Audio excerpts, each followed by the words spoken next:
Hi అండి అందరికీ. ఇవాళ వచ్చేసి గులాబ్ జామున్ చేస్తున్నాను. దానికి కావాల్సిన ఇంగ్రీడియంట్స్: 1 కప్పు మైదా తీసుకున్నానండి, 2 చెంచాల రవ్వ, 1 చెంచా షుగర్ తీసుకున్నాను, మిక్సీకి వేసుకున్నాను. ఇలా ఇది వేసేసుకుంటున్నాను. ఇప్పుడు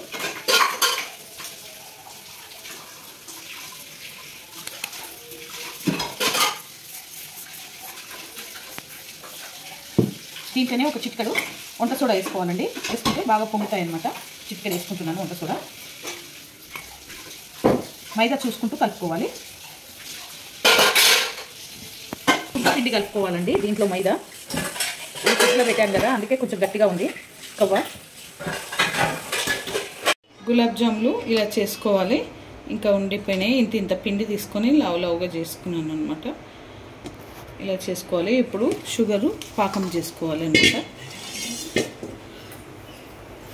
అండి 1/2 కిలో పిండికి 1/2 కిలో షుగర్ వేసుకుంటాను.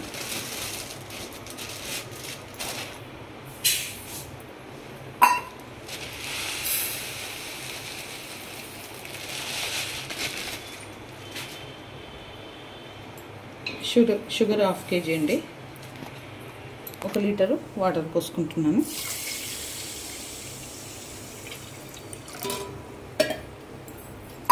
ఇప్పుడు పొయ్యి మీద పెట్టుకొని పాకం వచ్చేదాకా మగ్గబెట్టుకోవాలి.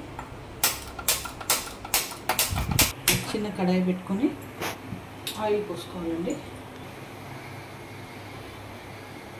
డీప్ ఫ్రైకి సరిపోయే ఆయిల్ పోసుకోవాలి. ఓకే అండి, ఇలాచీ పొడి వేసుకుంటున్నాను. ఒక 5 ఇలాచీలు దంచుకొని పొడి చేసుకొని దీంట్లో వేసుకుంటున్నాను.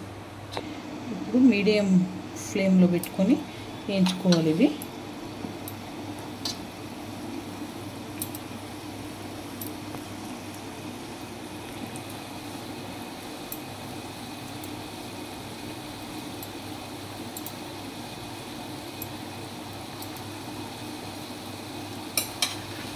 ఇప్పుడే కదిపోద్దండి వాటిని. కొంచెం అవే వేగినాక పైకి లేస్తాయి గులాబ్ జాములు. కదిపినామంటే చితికిపోతాయి కొంచెం, అందుకే సో కదిపోద్దు ఇమ్మటే వేయంగానే. ఓకే అండి, ఇలా కాల్చుకున్నాను. ఇప్పుడు తీసుకుంటున్నాను.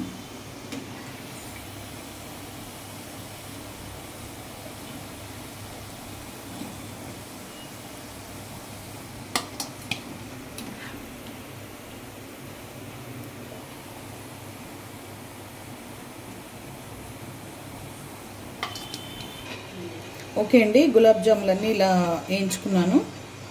ఇప్పుడు పాకం రెడీ అయిపోయింది. ఈ పాకంలో వేసేస్తున్నాను అన్నీ.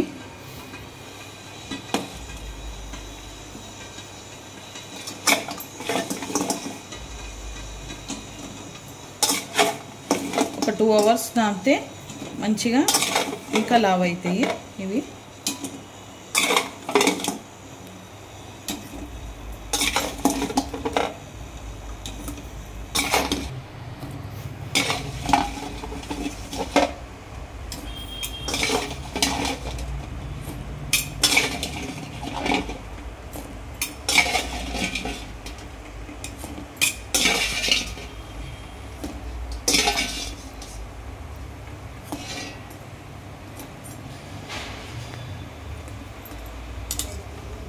గులాబ్ జామున్ రెడీ అయిపోయినాయి. ఈ వీడియో కనుక నచ్చితే లైక్ చేయండి, షేర్ చేయండి, కామెంట్ చేయండి, సబ్స్క్రైబ్ చేయండి. చాలా బాగుంటుంది. మీరు